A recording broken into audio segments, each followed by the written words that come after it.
চৰাইৰ ৰজা ঈগল চৰাই 40 বছৰ পিছত বহা হয়। তাৰ ভৰিৰ তীক্ষ্ণ নখবোৰ ভাঙি গৈ ভুটা হৈ পৰে। তলৰ ঠোঁটটো সৰি যায়। মাংস আদিয়ে ছিঙিব পৰা নাযায়। ডেউকাৰ পাখিবোৰো অকামিল হৈ পৰে। বহু ওপৰলৈ আৰু বহু সময় ধৰি উৰিব নোৱাৰা হয়। তেতিয়া ঈগলৰ সন্মুখত দুটা ৰাস্তাই থাকে। প্ৰথমটো অতি সহজ পথ, বেলেগৰ চিকাৰৰ ৰৈ যোৱা অংশ। তেতিয়াও ঠোঁটটোৰ অসুবিধাৰ বাবে খাবলৈ অপেক্ষা কৰিব লগা হয়। এনেদৰে সহজে খাদ্য খাই সিহঁতে আৰু 4-5 বছৰলৈকে জীয়াই থাকে।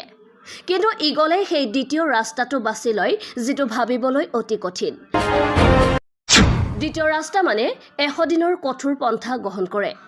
প্ৰথমে সিহঁতে তলৰ ঠোঁটটো শিলত খুন্দিয়াই ভাঙি লয়।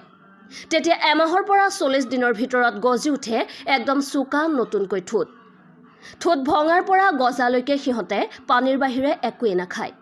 তেতিয়া অত্যন্ত দুৰ্বল হৈ পৰে। তাৰপিছত শিলত খুন্দিয়াই ভুটা হৈ পৰা নখবোৰো ভাঙি পেলায়। 30ৰ পৰা 40 দিনৰ ভিতৰত নতুনকৈ গজে নখ গজাৰ আগলৈকে সিহঁতে মুখৰ সন্মুখত পোৱা প্ৰাণী যেনে এন্দুৰ আদি খায়, কিন্তু চিকাৰ কৰিবলৈ নাযায়।